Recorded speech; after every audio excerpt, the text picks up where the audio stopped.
Hi, this is Furam Khalid Iqbal, Community Champion of Pakistan and Afghanistan. It's a bright and sunny day today. It's day 3 of the Global Shapers Annual Summit 2026. The Shapers are getting on the bus. Let's see what they have to say about the last 2 days and what they're expecting of the third day. Yesterday was amazing. We've done a lot of sessions. We've learned a lot of stuff. We did a lot of exchange in the ideas, culture. It was amazing.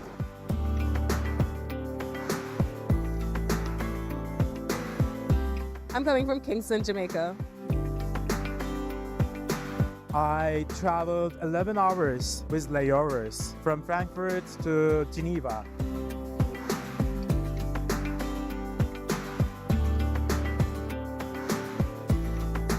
Louisville, Kentucky.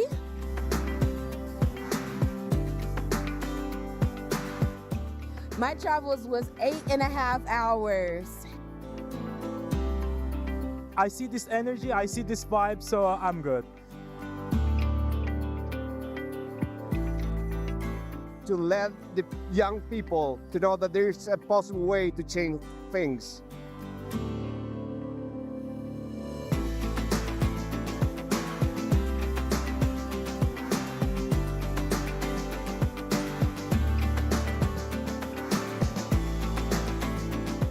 All right, thank you so much for joining us. Where are you coming from today? I'm coming from Peshawar, Pakistan.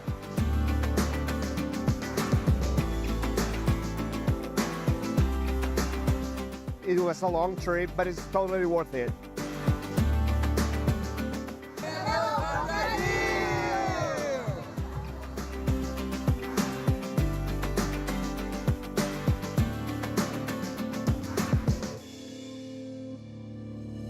Keep innovating, keep challenging the status quo, and keep signalling towards a more inclusive and sustainable future. Our first winner of the Innovation Prize 2026 is Stand Up from the Buenos Aires Hub. Congratulations. Our next winner is Food for You from the Port of Spain Hub.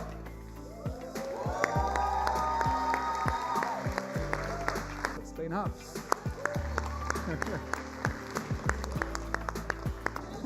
Next is Better Boys, Better Men from the Windhoek Hub. Next is Ulaanbaatar Oasis from the Ulaanbaatar Hub. Congratulations. Our fifth winner is Climate Riders from the Sydney Hub. Congratulations. Our sixth winner is the Climate Emergency Action Project from the New Delhi Hub.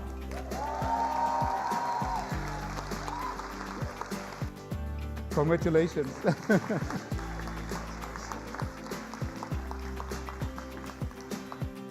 Our seventh winner is Shaping Indigenous Languages from the Port Harcourt Hub. Congratulations.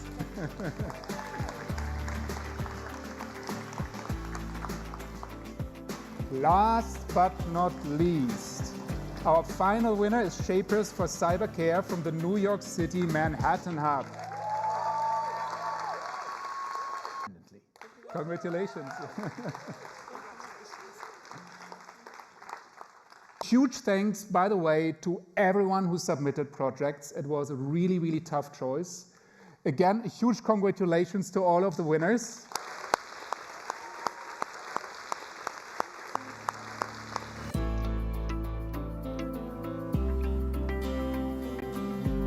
We just finished the plenary at the Global Shapers Annual Summit 2026. How does it feel to be a winner? I'm so excited. It feels amazing because we want this project to expand more and scale more and want to impact more people. It feels impactful, it feels outsized. I think, again, oftentimes we don't always see ourselves. So I think to win means a lot to me. And it's a project that it's recurring, so it means a lot. Thank you and the Hub for all the work you do. Really, congratulations.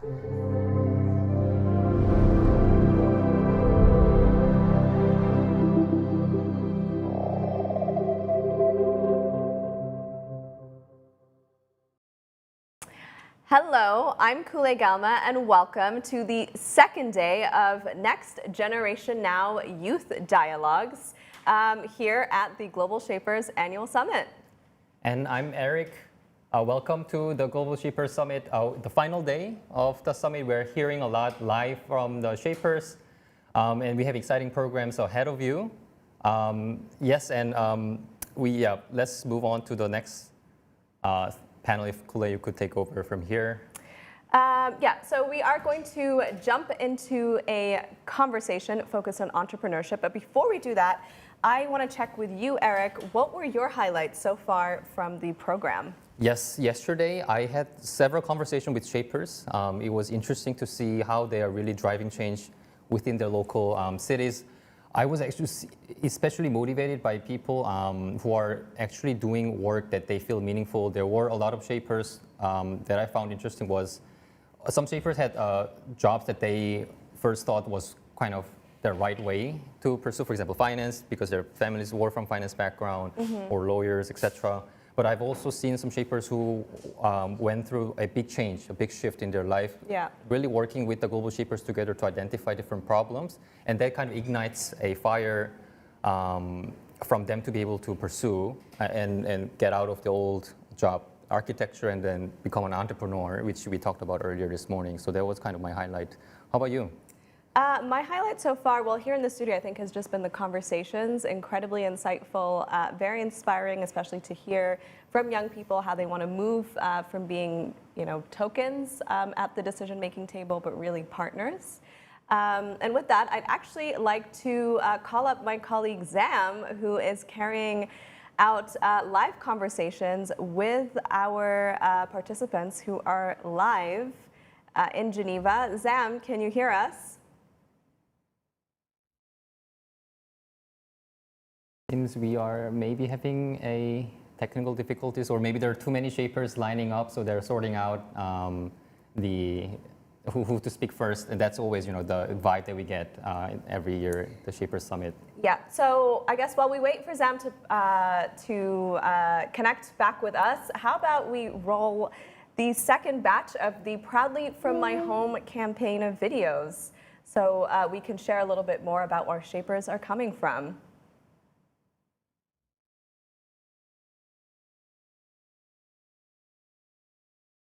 Hello everyone, my name is Emmanuel Adama and I'm a global shepherd from Enugu, Nigeria. Right here where I am is where Enugu as a city, the coal city of Nigeria, began. The name Enugu comes from two Igbo words, Enu plus Ugu, meaning the top of a hill. And if you look around, you understand why. This city sits among beautiful rolling hills that have shaped its identity for many generations. More than a century ago, while searching for minerals, coal was discovered in commercial quantities. This discovery transformed this region into one of Nigeria's most important industrial and commercial centers. It attracted workers and entrepreneurs from different parts of the country and helped shape the city we know today. But Enugu is more than just coal. It's a city of resilience, culture, creativity, community, and steeped in so much wonder. Blessed with caves, waterfall, hot springs, pyramids, and the famous iron smelting site in Leja, a place where history, tradition, and innovation continue to meet. For me, this view represents possibility. What I love most about Enugu is that beneath its calm atmosphere are countless stories of people building communities,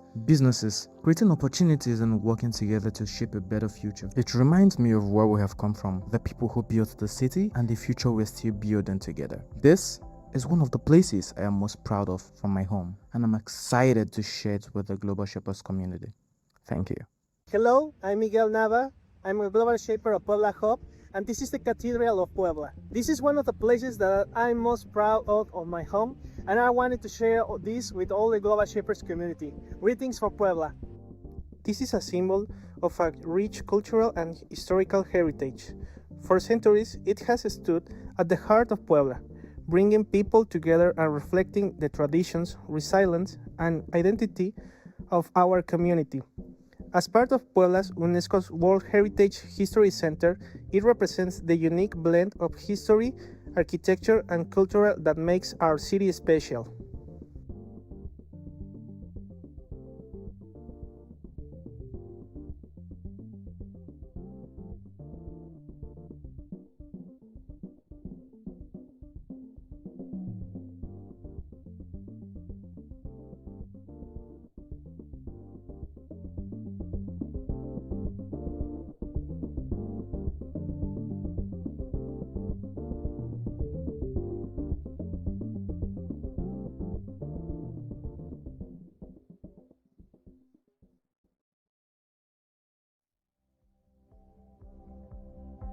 Hello, my name is Tanita, and I'm a shaper from Global Shaper Community in Falha. One place I'm proudly from is Kangla, the ancient heart of Manipur. In all Meitei, Kangla means the prominent part of the dryland, but for us, it means much more. Kangla matters because it is the birthplace of state's ancient culture and history, making it a pride for all of its people. Kangla shapes local identity by serving as the ultimate symbol of inter-community and regional harmony between the hill tribes and valley people of Manipur, and act as a historical stage for ancient shared traditions like Merahau Chongba, which is a celebration of oneness and brotherhood. Kangla is a direct home of the divine serpent dragon deity, Nungdalarin Pakangba, and houses the sacred real polo ground, the birthplace of modern polo, Sabol Kanse. Kangla is one of the places I'm most proud of from my home because it carries the soul of Manipur, and I'm proud and honored to share it with the Global Shapers community. Kurumjari. Hello Shapers, my name is Ramkrishna Sawant and I am from Global Shapers Community Kolhapura. Today, I am at the place which I am proud of from my home, Pannhala Fort. Located in beautiful Sahyadri Hills, Pannhala is one of the most important forts in India and a symbol of courage, resilience and leadership. It is closely connected to Chhatrapati Shivaji Maharaj and the inspiring battle of Pawankhand, which continues to be remembered across generations. Growing up near Kolhapur, these stories helped shape our understanding of bravery, sacrifice and service. Pannhala is also part of UNESCO-recognized Maratha military landscape of India, highlighting its historical importance to the world. For me, Pannhala is more than a fort. It reminds us of our past, our culture and heritage, and still guides us for our community. And this is the place I am excited for to share with Global Shapers community. Thank you. Namaste. Hello, I'm Tavikali, a global shipper from Kohimaha. Today, I want to take you to a place that may seem simple at first glance, but carries a powerful message of who we are as a community. Hi, my name is Apapira, a global shipper from Kohimaha and the founder of Community Library Kibema. It was during COVID when the world was shut and the community didn't have enough books for the children to read. So the project was started back in 2021, and what became as an alternative learning space has become a space where knowledge is accessible and learning is shared. From Kigbama village in Nagaland, this library reminds us that meaningful change often begins with a small step and a community willing to believe in it, bringing local, domestic and international tourists from across the world. So this is one of the places that I'm really proud of from my home, and I'm really excited to share it with the Global Shapers community. Hello everyone, my name is Victor Ikereke and I am a global shaper from Uyo Hub, Nigeria. Today, I'll be taking you to Ibom Plaza, a place where history and modern city life meet. Come with me. Long before it became the vibrant landmark that it is today, this location was previously known as the Independence Square. Once referred to as the Piccadilly Circus, this busy intersection has evolved into Ibom Plaza, a space that reflects the growth, culture, and identity of Uyo. Located at the literal center of Akwa Ibom, Ibom Plaza serves as a meeting point that connects the different parts of the state. Positioned at the convergence of major routes leading into and out of Uyo, it represents the connection between the people, communities, and cultures that make up Akwa Ibom. This is Uyo, Akwa Ibom, and this is my hometown. Hi, my name is Joaquin, and I'm a global shaper from Valparaíso. And I am Paula. Welcome to Cerro Concepcion, one of the most iconic hills that define the identity of our city.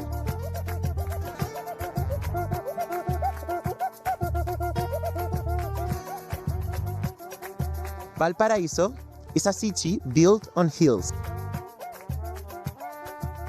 These hills are more than just geography. They are where history, culture, and community comes to life. Cerro Concepcion is known for its vibrant street art, historic architecture, and creative spirit. Every corner tells a story, reflecting the diversity and resilience of the people who call this city home. It's a place where history and innovation comes together.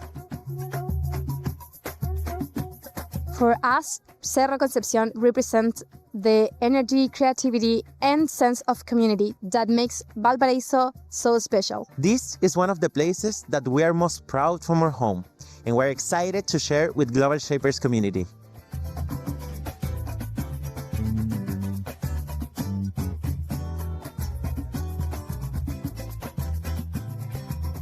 Greetings from Valparaiso, Chile!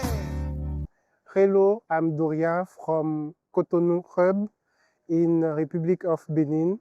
Behind me stands one of the most iconic places in my city, the Amazon statue. Standing over 30 meters high, this monument pays tribute to the Agodi, the legendary women warriors of the Kingdom of Dahomey. This statue is much more than a tourist attraction. It is a powerful reminder of our history and of the remarkable women who helped shape our nation.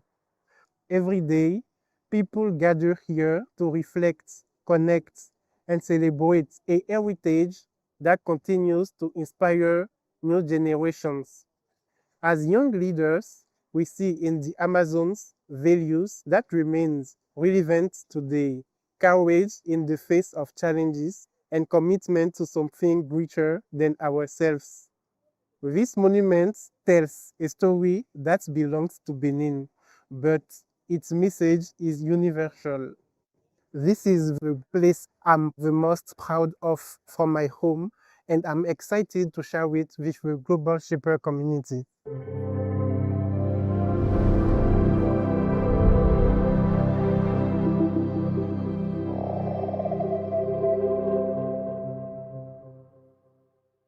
Always a highlight. I loved learning that the word Kangla actually means prominent part of the dry land. Seeing the community library was very cool. Also learning that Independence Square in Uyo State in Nigeria used to be known as Piccadilly Circus, which they also have in London. Did you have a highlight from those videos? It was really beautiful to see shapers introducing their hometowns, their heritage, their culture. I could see the shining eyes when they were talking about their home. And one thing I really like about shapers events, for example, Shape or regional gatherings, is we always have this segment where people dress up from their culture. And I could see all the videos they were dressing up with their attires and introducing where they feel close to iconic monuments, the hills that define the cities. So that was really my highlight of these videos. Yeah, and we're very pleased to share that we have more of that coming, so stay tuned. Before we segue into our next panel conversation, we do have an exciting update. Can I get a drum roll from you, please? So on the 30th of June, during the opening plenary at the World Intellectual Property Organization, we revealed the winners of the Innovation Prize 2026, delivered in partnership with the Global Alliance for Youth and Accenture. We'd like to take a look at some of the highlights from the ceremony. From the Buenos Aires hub. Food for you from the Port of Spain hub. Next is Better Boys, Better Men from the Windhoek hub. Next it is Ulaanbaatar Oasis from the Ulaanbaatar hub. Our fifth winner is Climate Riders from the Sydney hub. Our sixth winner from the New Delhi hub. Our seventh winner is Shaping Indigenous Languages from the Port Harcourt hub. Last but not least, our final winner is Shapers for Cybercare from the New York City Manhattan hub.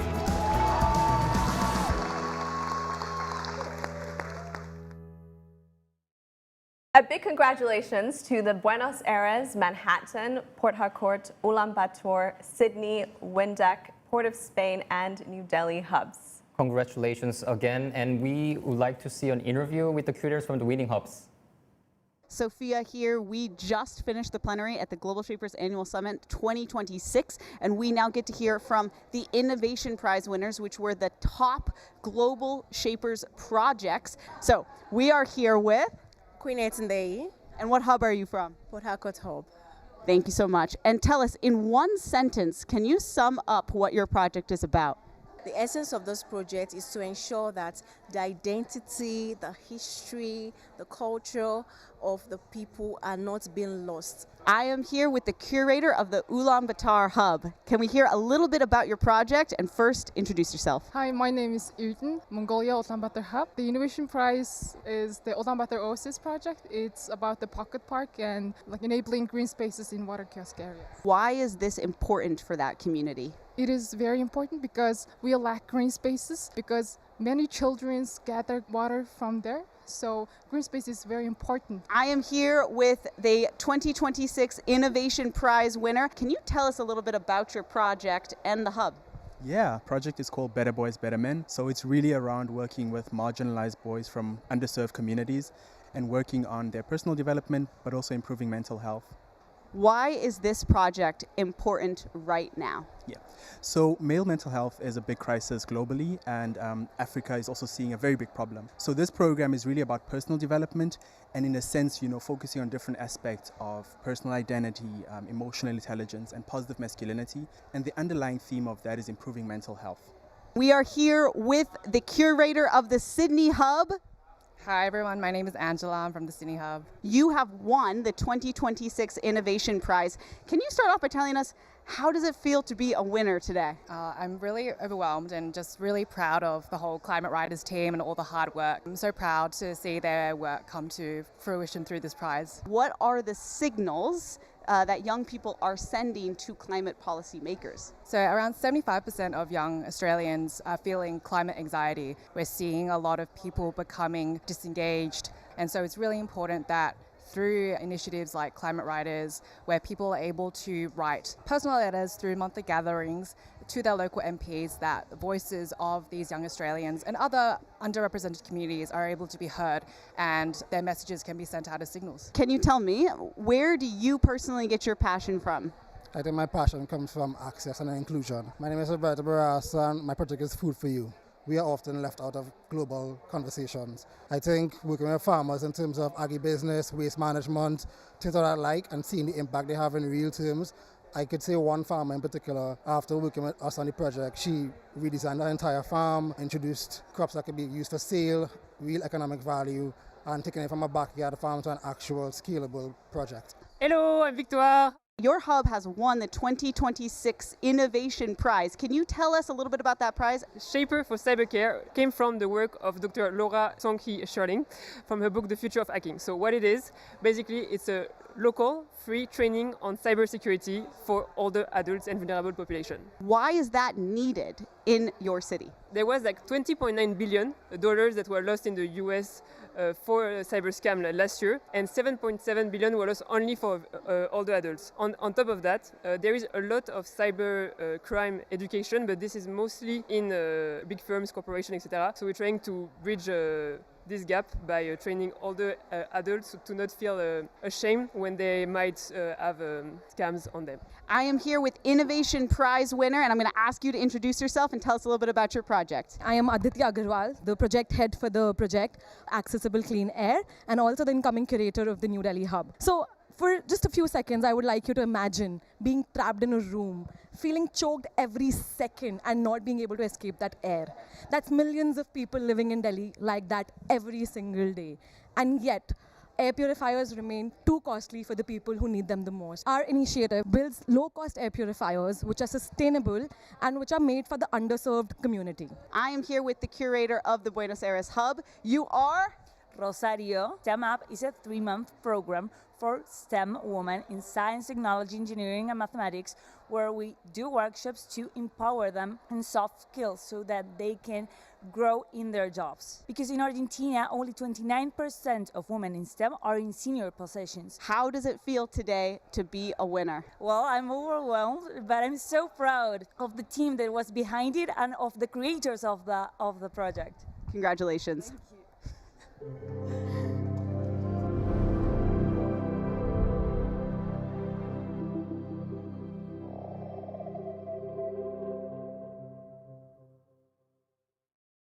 What an inspiring set of projects. I mean, they're working on such diverse topics, from empowering women in STEM to working on male mental health across the continent, supporting farmers, cybersecurity, clean air. I mean, the breadth is just incredible. What were your thoughts? Yes, I had a pleasure to check out some of the Innovation Prize winners early this morning in the garden. I had a conversation with, for example, New Delhi Hub, and I was able to resonate quite well. I've been to New Delhi last year, and she brought this air purifier to kind of showcase how it's working and why it's sustainable. So that was really interesting. So I would encourage shapers here to check out the Innovation Prize around the office, but also online to check out the winners and reach out to network as well. And yeah. So for decades, entrepreneurship has been associated with innovation, disruption, and economic growth. But today, a new generation of entrepreneurs is expanding that definition. Increasingly, success is not measured just by financial returns, but by social impact, sustainability, and resilience. And around the world, young entrepreneurs are developing solutions to some of the society's most pressing challenges. They're creating new approaches to education, healthcare, climate action, and economic inclusion. And they're proving that business can be both profitable and purposeful. At a time when many communities are navigating rapid technological, economic, and social change, entrepreneurship has become an increasingly important tool for creating opportunity and driving progress. But entrepreneurship itself is evolving.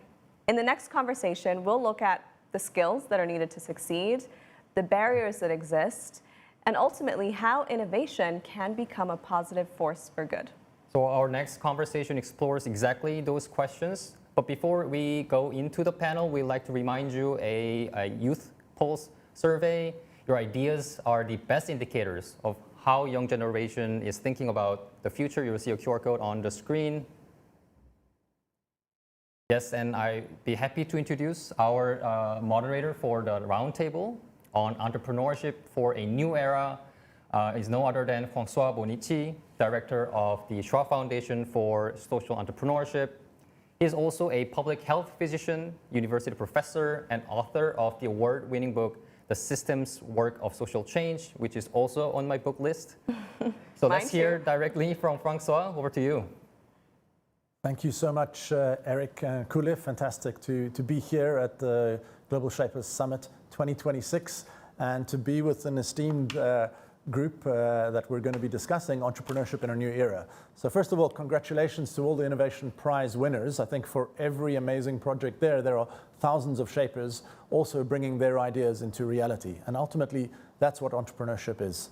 You know, developing the momentum, testing out the ideas, and ultimately building a sustainable project, whether that becomes a social movement, whether that becomes a nonprofit organization, whether that becomes a business that you end up running. And I think it's very fitting that it actually took place in WIPO's headquarters at the beginning of their annual meeting, because WIPO, as you may know, the World Intellectual Property Organization, is the organization that really is about translating intellectual property into commercial value and protecting the interests of entrepreneurs. However, in the last couple of years, under their new Director General, they've also been interested in how intellectual property and innovation can actually help us advance our big goals in the world, both our social and environmental. And last year, in the Global Innovation Index, which is the main index which is released looking at the competitiveness of countries and the amount of innovation, for the very first time, the theme was on social entrepreneurship. So it was really interesting that even organizations that we think are mostly about protecting interests was also there about the public good. And so we're seeing more and more, not only in what we're going to be discussing today, but also in global institutions. And of course, here at the World Economic Forum, the Schwab Foundation for 28 years has been advancing the concept of entrepreneurship in the public interest. And so joining me here, I'm really delighted to be with three wonderful people. First of all, on my right, Ashlie Robinson from the Global Shapers Hub in Kingston, the legal director of Ethical AI. Shogun Mahadumrongkul, almost right. An investor, entrepreneur, and social innovator from Bangkok, representing the Bangkok Hub in Thailand. And Ilona Dougherty, the managing director of the Youth and Innovation project at the University of Waterloo, a leading university in social innovation. But I might ask each of you briefly just to talk about kind of what you do for 30 seconds, and then we're going to get into this topic of entrepreneurship in the new era. Ashlie, can we start with you? Tell us a bit about the Ethical AI Caribbean. Absolutely. So Ethical AI is a nonprofit started around ensuring that artificial intelligence benefits everyone. There are several people, whether it comes to disability rights, whether it comes to gender rights, we want to ensure that people are truly empowered with artificial intelligence. Too long have we had situations where systems and structures are built that leave out important people. So our stakeholders are now much wider with artificial intelligence scaling at the rapid rate that it does. So Ethical AI is specifically made to ensure that no one is left behind. And you also have a policy advisory role. Yes, I am the chairman of Jamaica's Artificial Intelligence Association's policy committee, leading policy directly into the government of Jamaica. Just Shapers continue to amaze me. So yes. I suppose most importantly, however, I am the incoming curator of the Kingston Hub and a global shaper. You had to get that in, right? Yeah. Go Kingston. So thanks so much for being here. Absolutely. Shogun. Yeah, thank you, Francois. So I'm Shogun, a global shaper from the Bangkok Hub, but also the incoming community champion of Southeast Asia mainland region. Thank you for your service. Thank you for having me. Yeah, I'm the founder of Avant Labs, which is a technology and impact incubator supporting entrepreneurs in emerging markets. We focus on supporting those who are building solutions for local areas, but also want to scale globally. And there's a lot of opportunities that are left behind because most of the time funding is concentrated in Silicon Valley and also global major finance hubs, but we want to empower entrepreneurs everywhere so that they can succeed. Ilona, tell us a bit about you. Yeah, so I'm not a global shaper. I'm a little bit too old to be a global shaper. Honorary. But the Youth and Innovation Project at the University of Waterloo has been really thrilled to collaborate over the last number of years with the Global Shapers community. And our work is really looking at how young people impact systems and how systems impact young people. So we have two research projects. One looks at youth employment. So we have a longitudinal study trying to understand what is the impact of youth employment programs on young participants. So very often, when we make social change, we sometimes don't know how to measure it. And youth employment programs are very rarely measured over years. So we're looking at over about 4 years, where do young participants end up? And then the other work that we do is really looking around at social impact and what kinds of social impact young people are making through volunteerism and service programs. So again, we tend to focus on the skills young people gain through youth service and volunteerism, but no one ever measures whether those programs lead to tangible social and environmental impact. So we're really trying to use social impact measurement as a unique way to kind of shift conversations around meaningful youth impact. And just to say, I am also an Ashoka Fellow. I was elected when I was quite young, when I was eligible for Global Shapers for work I did around getting out the youth vote in Canada. So I also have the practical experience of having been a young leader myself. Well, thank you for all your work, Ilona, and the partnership with the Global Shapers community. I think it's very valued that we also bring rigorous research. And speaking of measurement, I think this is really important now as we're thinking about entrepreneurship in a new era and what people want to achieve, right? And I think this new generation, both in terms of the world they've grown up in, the way they're connected around the world, the way they see the issues in the world, but also the technology available, are more interested in purely the economic return, as we heard Kula and Eric introducing the session. But maybe, Shogun, I'll come to you and just ask the question, is entrepreneurship becoming more attractive than traditional career paths for young people in particular? I definitely think that it's becoming a much more viable pathway for young people because there's a lot of institutional trust in entrepreneurs to succeed. There's a lot of Silicon Valley funding, investments going into entrepreneurs, and there's a lot of success cases as well, right? Like college dropouts or recent grads are succeeding, building multi-billion-dollar ventures, and this serves as a footprint for other, entrepreneurs that are following suit as well around the world. And secondly, I think that there's not that many options for young people because there's not that many entry-level jobs that are being created or like that young people can apply to. And so they have to take agency and create their own new opportunities. And I think the last part is that they are able to create a startup much more easily.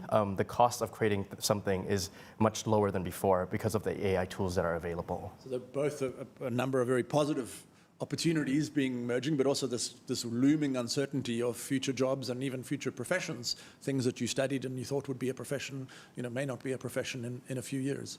So I think that's very interesting. Maybe I'll ask you one more question because you're also involved in supporting others. But there are also a bunch of barriers that prevent young people from becoming entrepreneurs. So we're really interested, both in the Shapers community and at the forum, of how can we shift these barriers to make it easier for young people to start but also to grow their businesses. What policies do you think can help fix these, and what are the big barriers that you've seen? Yeah, definitely. I think for an entrepreneur to succeed, there's so many elements that are involved. There's the funding angle, there's also the sufficient skill sets, there's also like incentivizing investors so that they can invest in like extremely risky but early stage ventures. So I think that the government has to come in and support the founders to build the necessary skills that they need to succeed as an entrepreneur, but also to encourage like corporate investors or angel investors to support these entrepreneurs when it comes to the funding ecosystem. And I think there needs to be more end-to-end infrastructure of support around the world, not just in like the Silicon Valley or like the global financial hubs, but entrepreneurs that are innovating in the fringes in emerging markets, most of the time they're experts in their local like problems. They understand what needs to be fixed, and to empower these people, which is the same ethos as Global Shapers, I think it's very important to do that in a systematic way so that they can thrive and succeed as an entrepreneur. Thanks so much. I'm going to come to you, Ashlie, because I think one of the trends I've certainly seen amongst young people is the interest to apply entrepreneurship in the creative industries and in culture, right? And connect more to local context, but also create value out of the richness of culture. And often we've seen that sometimes exploited, whether it's in a design and some big company. And I think we've seen the realization that actually maybe we have a lot more assets than we think we do. So your work explores particularly the lens now of AI and culture. So what have you observed now as we're entering this new area, how AI systems interact with local cultures? Definitely. I would agree with my colleague here. Artificial intelligence is really limiting the barriers to entering entrepreneurship. We have more opportunities to explore creativity and options that weren't available maybe 10, 15 years ago. But as artists create, they're likely to be exploited. If an artist decides to make a new photo, capture an image, do a new painting, that can be extracted by artificial intelligence. What I recommend definitely is for artists and young entrepreneurs to start putting in their intellectual property marks early on. Copyright, trademarking, ensuring that they protect their own property. As artificial intelligence continues to scale, we'll see the systems using our information, but we want to ensure that you hold it. And you also know the value of your own work. And I think that's what youth have more than anything else. We have a recognition that what we do is important, and a recognition that this may not have existed before, and our own talents and our own confidence will help improve the overall society. I love the practical tips, so keep them coming in your answers, because I think that's really very valuable. We were talking about World Intellectual Property Organization. In some cases, I think this is what needs to be done to protect oneself. And I think governments are still catching up to what is the regulation in this new era that will both protect entrepreneurs, particularly across national borders. There's some big questions there. Let's go back to the idea of purpose and impact alongside or even before profit, right? So is this just a trend that we're seeing in young people? Do we think that startup culture is now in for a change? What's your sense from what you're seeing, and you're obviously working in Jamaica? In my region in Jamaica, we have some of the highest cost of living and the lowest salaries. So this is the perfect environment to suggest to be an entrepreneur. And versus when you work in a traditional workforce where you're automatically put into a system where their values are put upon you, you have the opportunity to promote your own values. And that is often social good. I don't think anyone wakes up and says, how can I harm the environment? But young people now have lived through an era where they've seen the challenges that have gone on for several years. You know, born around the 2000s, you would have seen environment degrading. I've always heard that we're going to have this massive climate disasters, and we're living through it. So as people that have gone through the system of life and seen these disasters head on, as an entrepreneur, my hope is to fix that. And we're building several projects, especially across Jamaica and the Caribbean, to help with that. Limiting climate disaster, ensuring economic equity, and ensuring that everyone feels safe 10, 20 years from now, if not further. I'm hearing you saying it is a trend. Our research at the Schwab Foundation, which has pulled together the data around social enterprise in the world. So that's one measure. Obviously, these are kind of established organizations. But and actually, WIPO cited all of this data in their report, which shows that there are about now between 10 to 11 million social enterprises in the world. And obviously, the definitions are slightly different in different countries and what they look like. But these are somehow, you know, the principles of putting purpose and impact into both the intent and the business and the output. Shows that that's really growing around the world, and particularly by youth. And if you look, for example, in the African continent, you know, more than 35% of those are run by youth, and more than 60% employ youth. So very interesting. And you know, that data has been very patchy, and we're starting to try to develop a good database to see how is this trend emerging. But we know now that's more than 3% of companies in the world. That's more than 2 trillion in annual revenue. It's bigger than the advertising industry. So I think young people are now going to be this next generation. Speaking of which, Ilona, you've dedicated both your life to doing the work, as you said, in your earlier days, to really now amplifying the voices and doing the research and providing the evidence for young people and innovation and impact.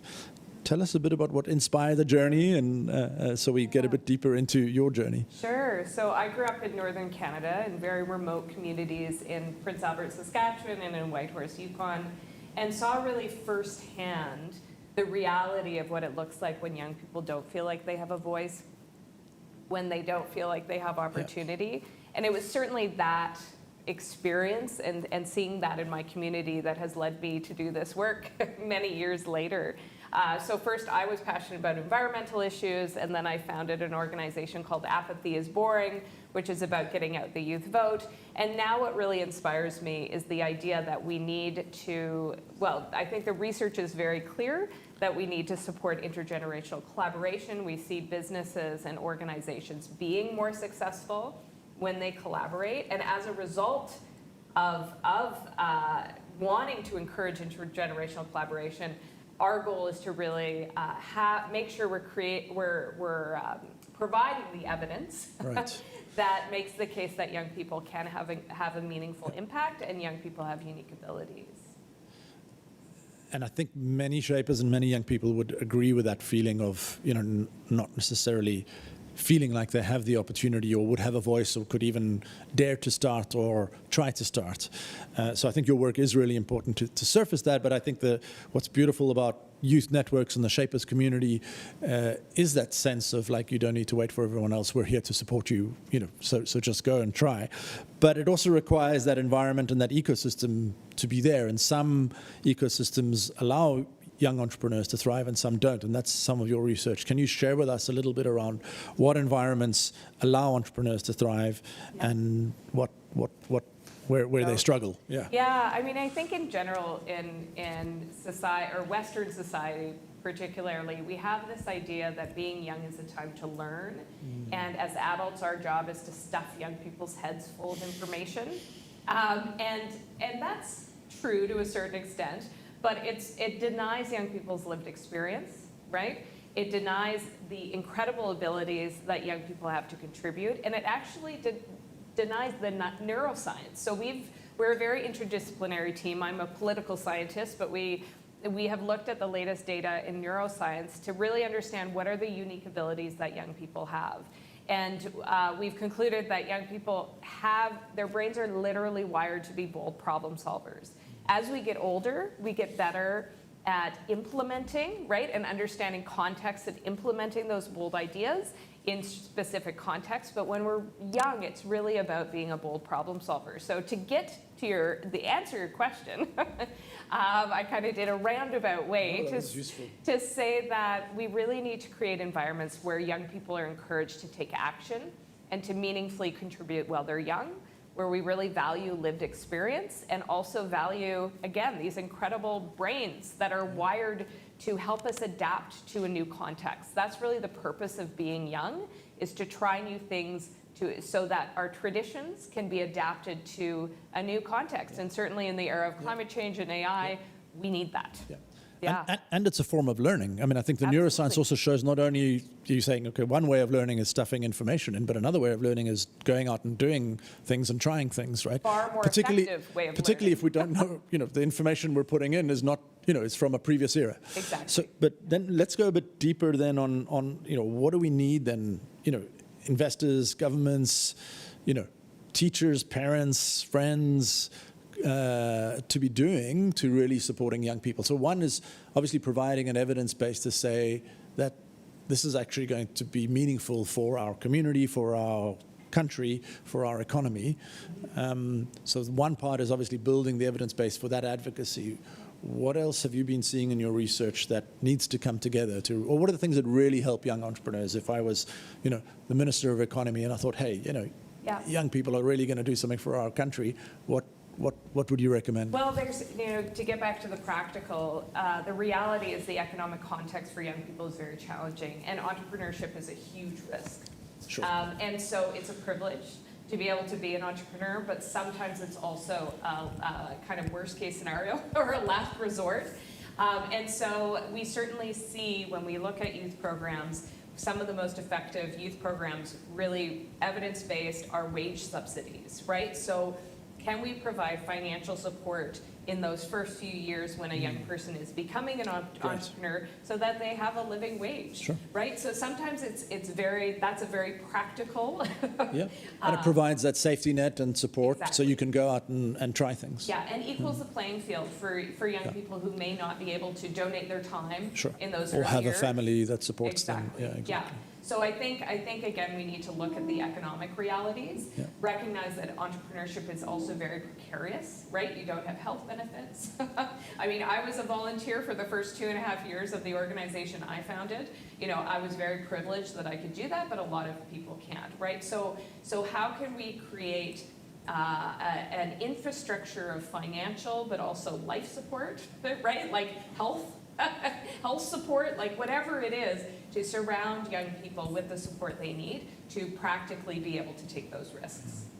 Fantastic. We're going to come back to alternatives to entrepreneurship because I don't think the question here is, be an entrepreneur or don't be an entrepreneur. I think it's in your journey of your career, you might have times where you're more entrepreneurial, or you might have times where you're building skills or you're learning from others and working in other people's organizations, or you're a co-founder or you're part of a team. So there's no necessarily, there's always that dichotomy at any particular time that I think the reality is over all of our careers, there are these different moments where people might be entrepreneurs and they might be not. So I'm going to come back to skills in a minute, but let's get back to the founders. So both of you have been, I think all of you have been founders. Maybe you have some advice. I mean, this was a question to Shogun, but you can all jump in. What are the most common mistakes that first-time founders make? So you spoke a bit about, okay, get your IP sorted out as early as possible. Any other thoughts and words of wisdom from hard-learned lessons? Well, if I may, I would say you don't have to be an entrepreneur. And I know that might be different from what the data is showing, but you can advocate for your needs and your values in your organizations. I know it's scary, but you can make those requirements from your managers, from your CEOs to say, shift what is occurring here. You can call out the challenges that are happening and make valuable changes. Having them hear directly from you, an employee, sometimes is a great method of ensuring that your company moves in a way that demonstrates and respects your own values, though it is a scary feat. There's obviously a lot of talk about entrepreneurship as well, like how do you use the resources of your company to do something different and new and purposeful. So that's part of that continuum. Any other first-time founder? Yeah, I mean, adding mistakes? on to that, I also think that corporates need to be receptive to working with startups, because a lot of the time, the corporates have so many resources and they cannibalize the startups. So they need to find a way to support the founders, working alongside them either through like an entrepreneurial process or, like even finding like an ecosystem or pipeline where they can acquire founders, where there's an exit for the founders. But in terms of, like the mistakes that first-time founders make, a lot of them usually are so passionate about their one idea that sometimes they don't validate it with the market and see what the market really needs. And so pivoting fast enough, validating the market often, and like really honing in on what the problem is and what the market needs so that you can find a product market fit is extremely important. Tell us a story from your journey where you had to do that. Yeah, so I was helping with, I was the co-founder and also like a COO of a social venture repurposing medical devices from the US to developing countries. And at the time, we were trying to find the right collection method, and also whether we should be more of a nonprofit or we should sell these prosthetics to hospitals around the world. And at the end of the day, we realized that like the nonprofit model works better, and that like we should work more with the amputees because they are more incentivized to donate their prosthetics to us, because there's a lot of these, wasted prosthetics lying in their garages. Right. So we collect them and then we just donate them to amputees and hospitals, and some of them pay for us for our prosthetics as well. So like it took a lot of time to iterate. We started off being like a healthcare volunteer program, helping like high school students with entrepreneurship. And then at the end, we found this really niche angle and problem space, and we were able to repurpose more than $50 million of medical device now up to date. Incredible. Incredible. And you've all gone on to have like multiple, iterations and careers, but let's come back to maybe the skills beyond entrepreneurship, which I think your work is also on. So I don't think the message of this session is that everyone needs to become an entrepreneur or a young person, but obviously we said there's a lot of opportunity and there's also some forces, but it's also a valuable pathway for skill building, as we said. What are the other valuable alternative pathways for building the skills and the networks needed to succeed? Yeah, I would just say get as much experience, practical experience as possible. That's certainly something we see in our research, is that often job descriptions say, or applications say, they want 3 to 5 years of experience, and it's really difficult for young people to get that 3 to 5 years of experience. So then they feel stuck, right? And so whether you want to be an entrepreneur or whether you want perhaps a more traditional career path in a company, get experience early. So summer jobs, internships, co-ops, whatever it is, just get out there and do stuff. Again, we've overemphasized learning in a classroom in our society, and I think very much to the detriment of young people. We need to give young people as many opportunities to do stuff as possible. So it could be, again, volunteerism. I mean, Global Shapers is an incredible example. As a recruiter and as an employer now, you look at that and be like, okay, I started a venture and it failed in the first year. Fantastic. I think there's an understanding now that those are skill building opportunities. So unfortunately, we are having to wrap up, but that was so rich. We covered so much in 25 minutes, and I'm just like amazed and grateful that you've all been here to share your experiences. And I know the Shapers community is filled with just incredible people, each one of them doing really important work in their country. So thank you so much, Ashlie, Shogun, Ilona, for all of the work. Continue to do what you do, and to all of the Shapers online and everyone watching. This has been a taste, I think, of what entrepreneurship in the new era will look like. I think this new generation are going to bring a lot more purpose, and so I'm delighted, because my work has been on purposeful entrepreneurship, that I'll still be busy for the next decade or so, looking at what this next wave of entrepreneurs will bring to our world. So thank you so much, and signing off from the studio. Thank you so much, Francois. I think that was a very insightful and powerful conversation. I mean, it was lovely to hear how there's this encouragement that entrepreneurship actually could be a viable path for young people, and that they're not waiting for the seat at the table, that they're essentially, going out there and creating it themselves. And the fact that I think the reflections on the fact that our society has really pushed young people to focus a lot on learning, and perhaps entrepreneurship can be a way that they can be able to, I guess, learn by doing. Was there anything that you took away from that conversation? Yes. Just to add on, I also like the fact that the panelists encourage people to, shapers, young generations, to start their experience early. I do resonate with that a lot. And Global Shapers is actually a perfect platform to be even able to do that. I had a conversation with some of the shapers yesterday as well on kind of future career path, entrepreneurship, and using Shapers Project as part of their development journey. Kind of stepping up to help different aspects of the Global Shapers project, but also Global Shapers function, whether it's finance, governance, etc. So using this community volunteering aspect as well for your development was something that I got the message from the panelists that I liked. Yeah, and also just a final point on the fact that you don't have to be an entrepreneur, you can actually be an intrapreneur within your own company. So I think there's lots of ways that you can expand your skill sets and learn and contribute.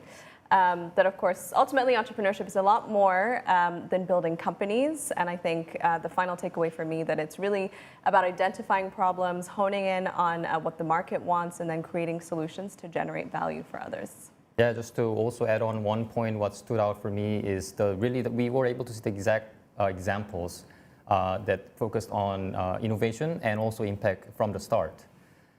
And you can see throughout the summit today and discussions, the recognition on the entrepreneurship today. They're asking increasingly complex social and environmental challenges, questions alongside how to make this work with traditional business needs that needs to be done. Yeah. And perhaps that's really what makes this moment very interesting. I've also identified from the panelists that they're not only thinking about what can I build, they're really thinking about what problems can I help solve. Absolutely, and I can see that many have left some comments in the comment section. We hear that entrepreneurship is not just about building businesses, it's about creating organizations that consider the current dynamics. Thank you, Wisdom, for sharing that. And Asad noted that entrepreneurship for a new era to him means that it's about being more vigilant about your impact on the economy and surroundings. So please keep it coming. Hi to everyone from the Nairobi hub, from Brazil, from the Ampal hub. And I'd actually love to check in with Zam to hear what participants here in Geneva are thinking about this topic. Zam, can you hear us? Yes, we can, Kule. And the topic of entrepreneurship has been what we've been covering throughout the day today. And why not talk to some shapers on this? We've got a shaper here waiting for us. Could you introduce yourself and just tell us your name and where you're coming from today? Of course. Hi, everyone. I'm Esther, representing the Vienna hub here. And I've been having an incredible day today with all of you. Great, that's good to hear. And just a question, because you've been in some of these sessions on entrepreneurship, what does entrepreneurship mean to you? To me, entrepreneurship means solving real, relevant, and urgent issues in our society. And we have a lot of them. The more diverse entrepreneurs we have, the more issues we can solve in our society, in my view. And what does that success look like for you in the future? To me, that involves also leadership, a sort of leadership that reacts to the needs of communities. And to me, it involves a future where all voices are not only heard and invited to the table, but where their problems are solved collectively. All right, thank you so much. We have a number of shapers here waiting for us, Kule and Eric. Please come forward. Could you introduce yourself and tell us which hub you're coming from? Hi everyone, my name is Joseph and I'm representing Owerri Hub from Nigeria. And what does entrepreneurship mean to you based on the discussions and the sessions that you've been in today? Okay, for me, honestly, entrepreneurship is actually solving problems with scalable solutions. Real life problems with scalable solutions. That's what entrepreneurship means to me. And what does success, like a successful entrepreneur, look like for you? It looks success looks to me if that solution actually impacts positively in the life of others, in the life of my users, or in the life of my customer as an entrepreneurship, and also helps them, elevate their status or their career in whatever way. All right, thank you so much. We've got a number of shapers here, so come forward. can you introduce yourself and tell us where you're coming from today? Hi, I'm Irene from the Global Shapers Paris Hub. Amazing. Not too far from Geneva. So what do you think about the discussion on entrepreneurship and some of the sessions that you've been on? What does entrepreneurship mean to you? Well, to me, and also answering in the name of the Global Shapers Paris Hub, entrepreneurship is also about social and sustainability innovation on the ground. So that means starting to listen to the communities and really listen to their needs to come up with innovative solutions to implement on the ground with them. And what would you say for what would be an advice for young entrepreneurs who are trying to build? How would they go about that? I would tell them that entrepreneurship is not only in the corporate world, it's also in the associative world, as we're doing in Global Shapers. And so I would tell them to not be afraid to raise their voice, to actually listen to the people, but also amplify the real solutions to the problems they're seeing in their communities. All right, thank you so much. We'll move on to the next shaper. Thank you. Hello, can you introduce yourself and tell us where you're coming from today? Absolutely. Good afternoon. My name is Nuno. Sorry, go ahead. My name is Nuno Vilaça. I'm from the Sharjah Hub in the UAE. Okay, and what does entrepreneurship mean to you quickly? Making it happen. We can dream, we can imagine. It's making it happen. All right, it looks like that we've run out of time, so we will continue on this conversation. Back to the studio. Thank you so much, Zem. It's fascinating to hear how participants are already thinking about entrepreneurship to local impact. How did you think, Kule? I know. I mean, that last take about make it happen, I think that's definitely the theme of today, and that ultimately it's really about solving real, relevant, and urgent issues. And really a reminder that some of our most innovative ideas don't necessarily begin in boardrooms or laboratories, but really they just begin often by people noticing a challenge in their community and then deciding to take action. And speaking of social innovation, we'll now hear from a core collaborator of the Youth and Social Innovation Initiative led by the Schwab Foundation, where a cohort of global shapers is working to define what social innovation looks like for the next generation. Hello, everyone. I'm Priyanka, and it's a pleasure to speak with you today. I'm part of the Youth and Social Innovation Initiative at the Schwab Foundation for Social Entrepreneurship, which is a part of the World Economic Forum. The Schwab Foundation works with social entrepreneurs who are tackling some of the world's most pressing challenges. One of the core initiatives is the Youth and Social Innovation Initiative, sponsored by SAP and Hyundai, focusing on ensuring that young social entrepreneurs have the recognition, support, and opportunities they need to create lasting systemic change. Our work is centered around 4 key areas: advancing recognition for young social entrepreneurs, supporting mental health and well-being, improving access to capital, and fostering meaningful intergeneration dialogue. Together, these priorities aim to strengthen the ecosystem around young social entrepreneurs so they can thrive and maximize their impact. Over the past year, we've made encouraging progress, particularly around the conversation on recognition. We've been working with young and established social entrepreneurs and ecosystem partners to better understand what meaningful recognition looks like, not just celebrating individual achievements, but creating the conditions for young social entrepreneurs to influence systems and drive lasting change. That work is informing the development of a practical toolkit that we hope will help organizations better recognize and support young social entrepreneurs. Looking ahead, we're continuing to embed intergenerational dialogue across our programming, while also working with external partners to map and design a stronger ecosystem that supports the mental health and well-being of young social entrepreneurs. We're also looking to deepen collaboration with organizations that want to help shape and grow this initiative, and would like to end with an invitation. If this work resonates with you, whether you're an ecosystem partner, funder, policymaker, or fellow practitioner, we'd love to connect. We believe supporting young social entrepreneurs is a collective effort, and we're excited to explore how we can work together. Thank you.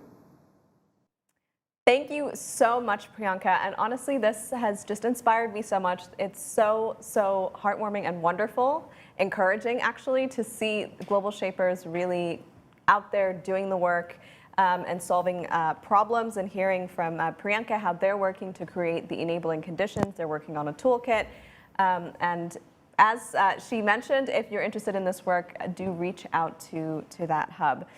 Now I'd like to go back to check in with Zam. What's the latest from the event? Have a number of global shapers here wanting to answer the question about entrepreneur and their experience about the summit today. So why don't we start? Can you please introduce yourself and tell us where you're coming from as well? Hello, everyone. My name is Anikbeno Nelson. I'm from Uyo Hub, Nigeria. Very nice. And what does entrepreneurship mean to you based on the sessions that you've been in today? Okay, for me, entrepreneurship means finding solutions to problems that humans or people have. It's okay to have solutions that speak maybe economically, but it's also important to have solutions that are socially viable. That means solutions that solve people's problems, real life problems. And what does success and entrepreneurial success look for you? For me, entrepreneurial success means that the people that these solutions are for actually are at the receiving end of the impact that these solutions bring. Well, thank you so much. We'll move on to the next shaper. Thank you very much. How are you? And thank you so much for being here. Can you please introduce yourself and tell us where you're coming from today? Yeah, absolutely. Tarafalava, Pudavinaka, and warm Pacific greetings. My name is Vinso. I am representing the APIA Hub all the way in Samoa. All right. I know that you're one of the excited shapers here to talk about entrepreneurship, and based on the sessions that we've been having today, what does entrepreneurship look like to you? Yeah, absolutely. I think in this day and age, having a technically robust solution isn't just enough. There's a beautiful saying in my language that goes, Ole, e fofole ala mea ala mea. All right. Thank you so much. We're running out of time today, but thank you so much. And back to the studio. Thank you, Zem. I can feel the really enthusiasm on site, and really shapers being able to provide different perspectives. Emerging across community, I was able to hear also local language being spoken and wearing the accessory. They looked really nice. I would like to maybe ask for one after this. What did you think about it, Ole? I think it was awesome, and just that message about entrepreneurship really being about solving local challenges, keeping the community at the heart, and making sure that we're doing what we can to ensure a positive future for all. Unfortunately, we are approaching the end of the session, but hold on. We definitely want to make sure we capture your thoughts. So please take our Youth Pulse survey. There should be a QR code coming up on your screens now. So scan it and follow the instructions. In our next conversation, we'll take all our learnings from the program so far to explore signals shaping the future and examine why listening to young people today can help us better understand the opportunities and challenges of tomorrow. We'll also continue hearing directly from participants here at the Global Shapers Annual Summit and watch the closing plenary. Stay with us. We'll see you at 3 p.m. Central European Summer Time. See you soon.